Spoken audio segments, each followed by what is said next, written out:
Don't do that now. Baby. Boy, don't do that. I have to. Send a wire to the main office and tell them that I said, ow! Send wire, main office, tell them I said, ow. I am Raziel.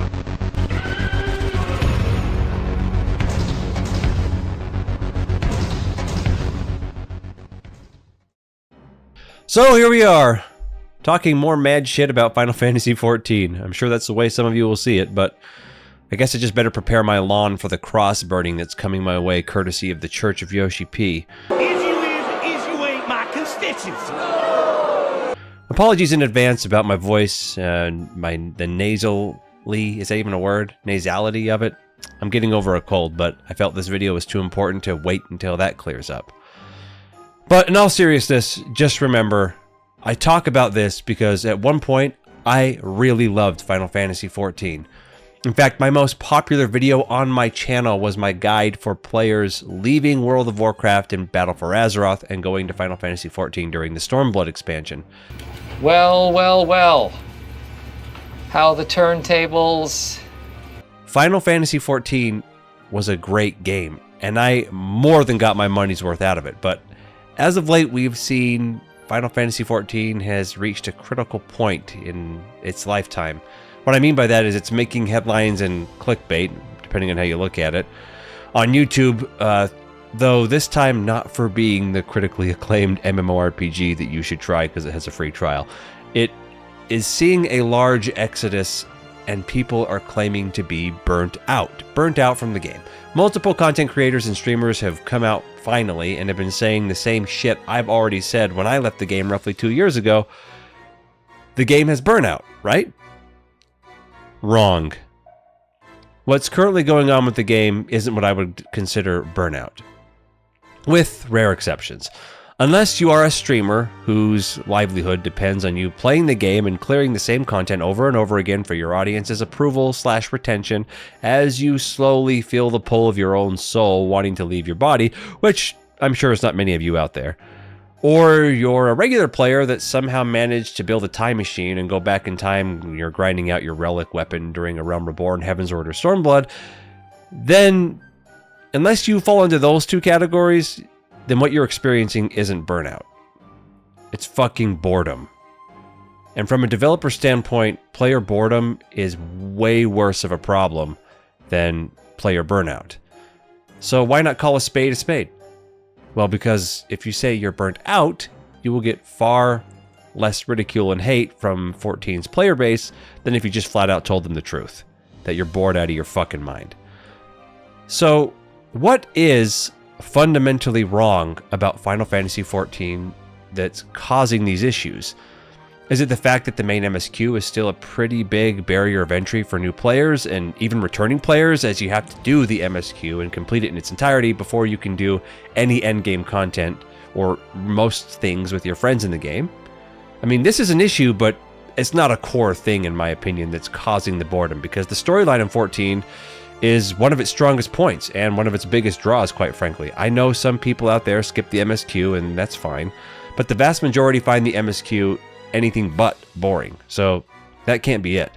Is it because Final Fantasy XIV has an egregious amount of overpriced cosmetic microtransactions in its online store that Square makes money off of hand over fist, but puts that money into other Square projects instead of back into the game, or hell, even making content in the game to give you the said cosmetic items so you can get them from doing activities in the game instead of swiping your credit card? I mean, this is pretty fucked up, but again, I don't think it's a primary catalyst to why people are feeling bored. Is it the fact that jobs have been overly homogenized and that many unique abilities have been pruned over the years? That things like cross-job actions, stat point distributions, tank stances have all been phased out of the game? That previous grinds that were meaningful and took time, like the old school relic weapon from A Realm Reborn, etc., are now basic tombstone and guild upgrades? Well, to this I say yes partially, but even things like this are just puzzle pieces to the large overarching problem in Final Fantasy XIV. So what is this problem? Well, I think it can be summarized in the following statement.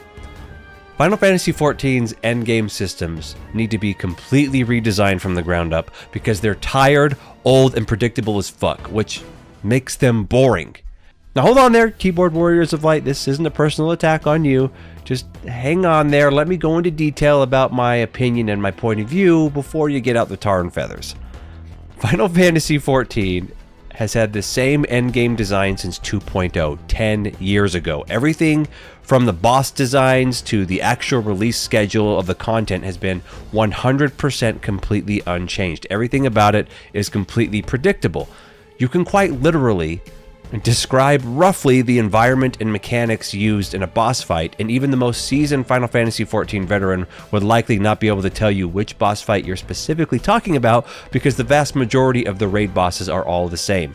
Circular or square rooms where the edges kill you if you touch them, or you can get knocked off to your death. The boss will have stack mechanics, a line mechanic, partner mechanics, a knockback, prey markers, tower soaks, tether markers, or some combination or variation of those I just mentioned. Essentially, every Savage raid fight boils down to this simple statement of find the safe pixels to stand on and let previous mechanic resolve. Rinse and repeat. Because if you get hit, chances are it's a one-shot, and if someone in your party dies, chances are it's a wipe. And if you can't really make any plays to change the outcome because of how Final Fantasy XIV's server tick / snapshotting works, you can't turn it around very easily or hit an ability when you knew you accidentally got hit to save yourself. It just doesn't work that way. It's so boring and predictable. Also, in the same vein, when a new expansion reveal is at FanFest comes out, outside of the new cool cinematics being, different from any cinematic before it, each announcement is equally and laughably just as predictable. It will reveal, quote unquote, a new 8-man raid, new 24-man raid, new trials, and like a new continent to be on. But ultimately, it's the same shit with a different name and a different appearance. A Final Fantasy XIV fan, once again, could describe a fan fest to another fan, and as long as you didn't mention any specific details about something in the opening cinematic, it would be difficult to distinguish one expansion release or announcement over the other, because you'd literally just say there's doing a new expansion, and there's going to be a new 24-man, and there's going to be new 8-mans, and there's going to be new MSQ. But that's pretty much it. For the most part, there are exceptions. Now, hold on. Here is the part of this video and my viewpoint that will likely bring the hardcore Yoshi-P can do no wrong crowd pissed to a boil. But I'm going to do it anyway. I'm going to compare, yes, World of Warcraft to Final Fantasy XIV in regards to this general idea and its endgame as a whole. No, this isn't because I think WoW is better in every single conceivable way. WoW has definitely had its ups and downs too, and I'm no stranger to talking mad shit about World of Warcraft and on Blizzard when they deserve it, and trust me, they deserve it frequently. But I'm comparing the two because WoW and Final Fantasy XIV are very similar in their design, and they both have a FanFest / a BlizzCon, so their presentations are similar. Moreover, than any other MMORPG, Final Fantasy XIV and WoW are similar, and is going through a lot of the same growing pains that WoW did when it was 10 years old. But the two companies are handling these growing pains very differently. But I digress. Back to my argument. That being said, flame on, bitches, but let's just keep going. Looking at BlizzCon and WoW expansion announcements side by side as a whole, they follow a similar pattern. They have the new cinematic reveal and they show and announce its new features. And here is where things deviate. Blizzard and WoW actually try new things each expansion. They have no need to announce that there will be new raids or new world bosses or new dungeons because these are just a given. They're part of the game. Of course, WoW's new expansion is going to have that shit. Instead, they show new features and ideas that WoW has that are being implemented that haven't before. For example, like Torghast and the Covenants in the Shadowlands announcement, or the new talent trees and dragon riding in the Dragonflight announcement. You can look back over all their expansions and see things that they tried that were different each expansion and announced as features. Now, a lot of the shit Blizzard's tried in its game systems, including Endgame, didn't stick. and Blizz learns the hard way from beta feedback that it needs to be taken more seriously when it comes to a lot of their new ideas. But at least something is being tried. Things are adapting and changing to keep, our interest as players and make the experience in each expansion somewhat unique. Kind of just shake things up, essentially. Contrast that with Final Fantasy XIV, and it's been the exact same shit and the exact same formula for 10 years. Nothing's changed. No risks have been taken, and it's just tired as fuck now. It's been played out. It's time for Square to wake up about it. It's time for Square to do something different and take a risk. I told Worm you can't lose what you don't put in the middle. Deal. But you can't win much either.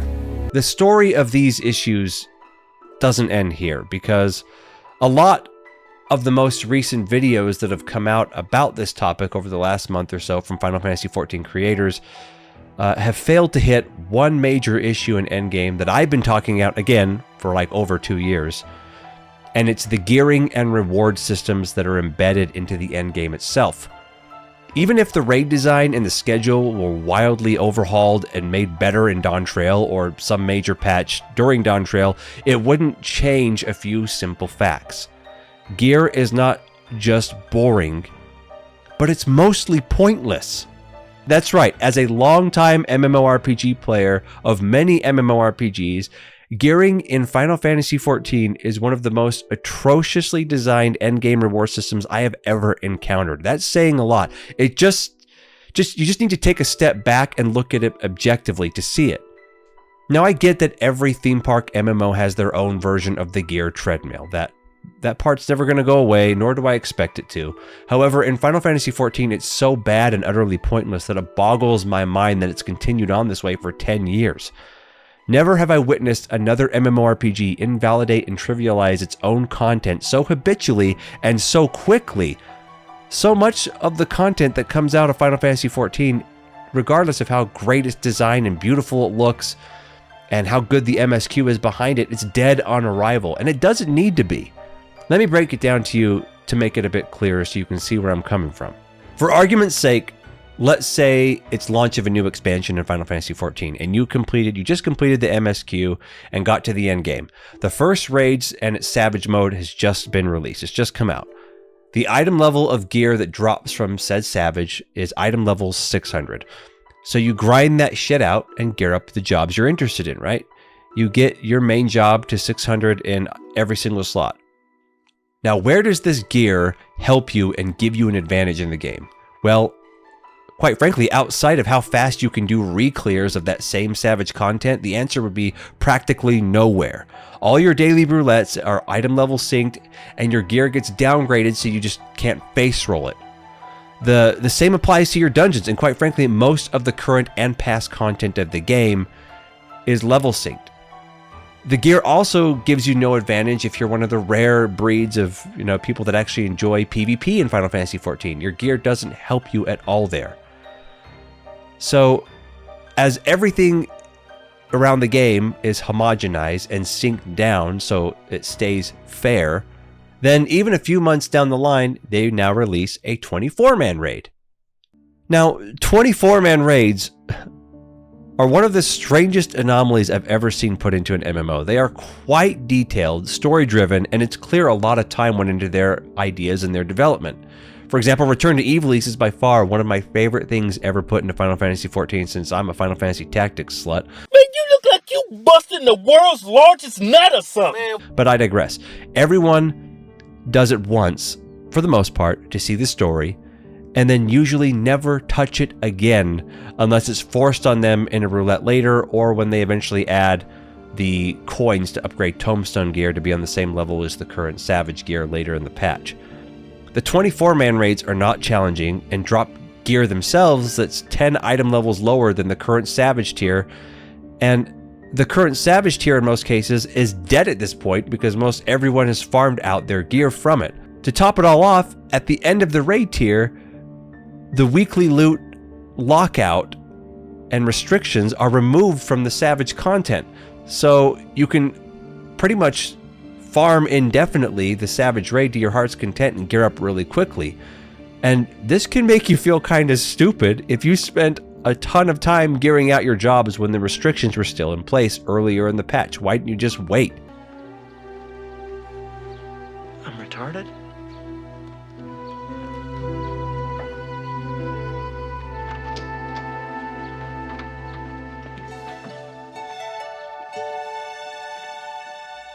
But at least all of this is going to give you a leg up on the next Savage tier, right? When it comes out?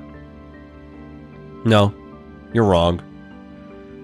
With the release of the new Savage Raid tier comes crafted gear that anyone can purchase from the market board, and its item level in this scenario, 610. And it's pentameldable. You can put 5 pieces of materia on all the main pieces, and some of these pieces are going to be BIS because of that, going into the next Savage tier. So all the effort you spent on the previous tier getting full Savage geared was pretty much a fucking waste. Now, there is one notable exception here, and I'll bring it up because otherwise, people will crucify me in the comment section. Yes, ultimate raids, they exist. The only time you really need to be fully Savage geared in the current raid tier is if a ultimate raid comes out. And ultimate raids are the hardest of the hardcore as far as PvE content goes in Final Fantasy XIV. Yes, you need Savage gear to clear it. The problem is you only get 2 ultimate raids per expansion. So that's 2 raids that are just a singular boss essentially every 2 to 3 years. And the weapons that drop from said content are only slightly higher item level than the current Savage tier. I mean, it's a unique look and you can show it off, but ultimately it's not a huge gear upgrade. Next tier's crafted weapon, for fuck's sake, will likely be as good or better, so let's not forget that only 1 to 2% of Final Fantasy XIV's entire player base even attempts ultimate raids, let alone clears them.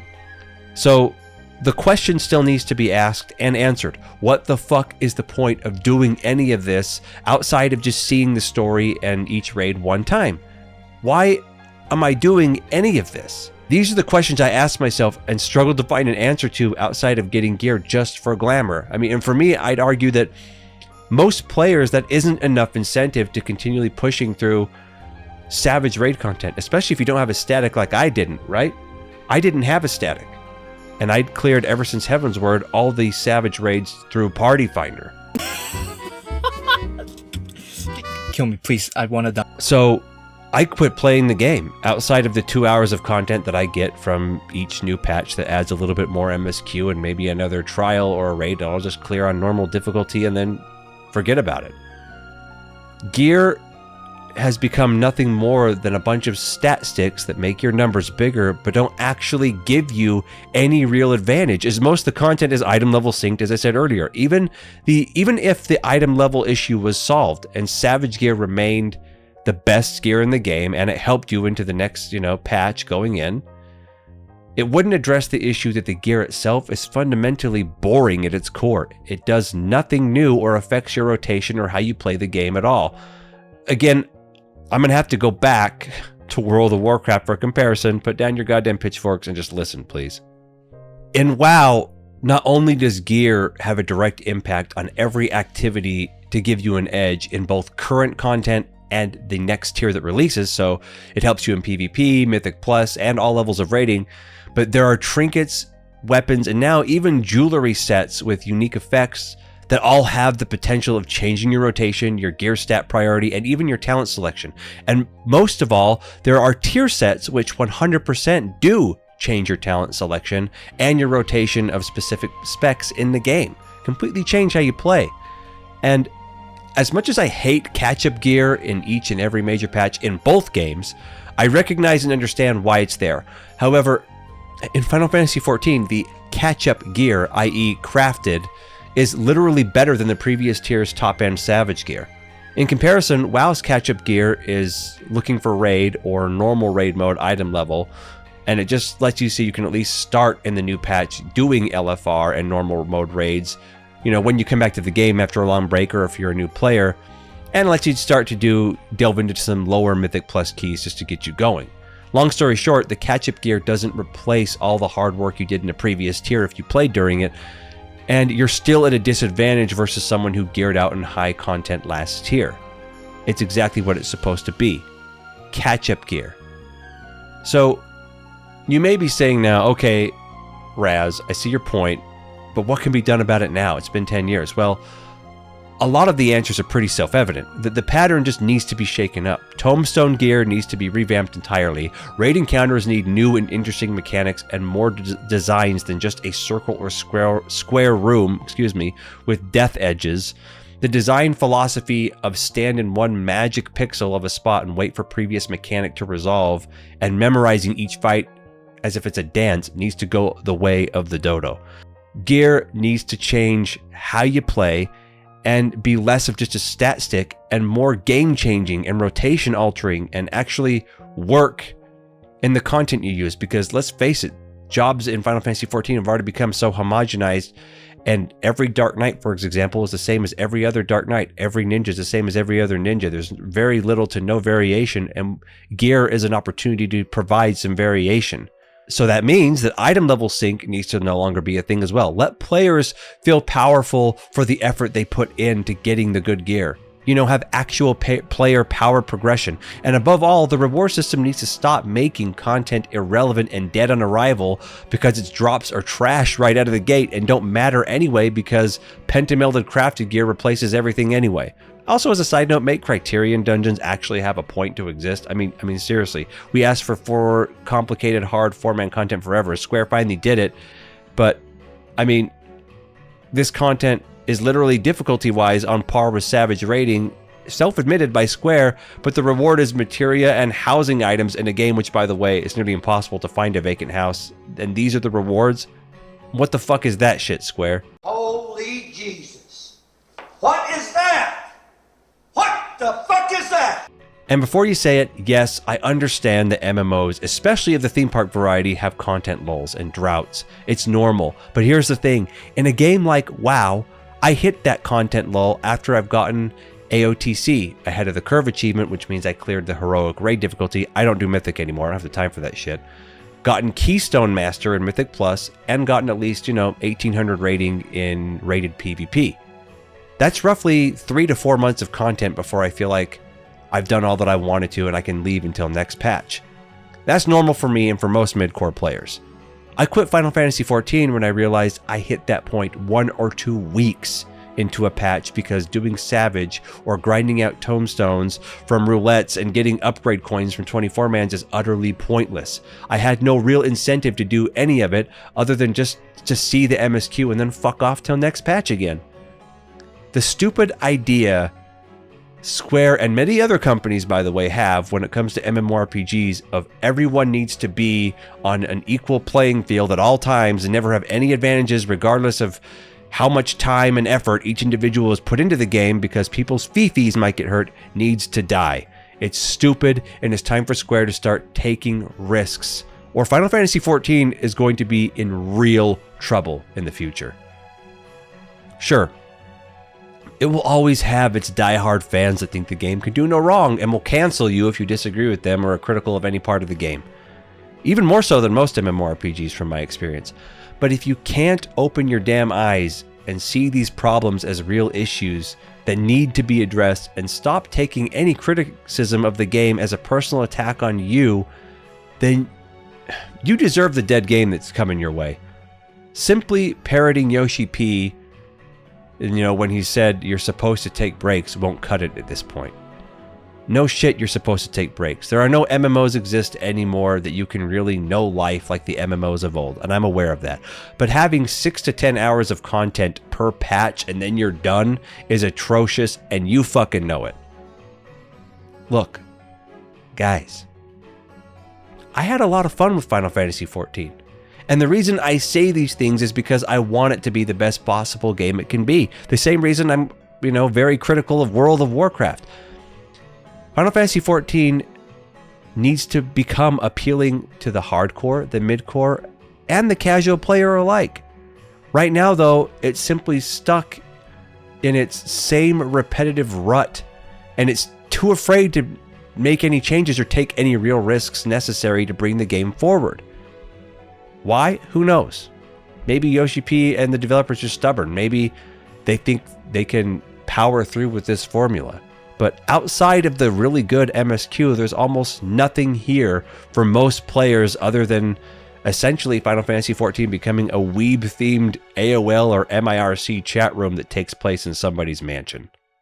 Anyway, guys, those are my thoughts. I'm not going to make another video regarding this. I've made several over the last few years, and quite frankly, I'm done. But guys, thoughts and opinions down below. If you like this video, please like it and share it. It really helps a lot to share it around. If you didn't like it, thumbs down. That's totally fine. I don't care. It's just your opinion versus my opinion, right? He said, she said, go fuck yourself. Anyway, guys, have a wonderful day. And as always, my friends, keep it real.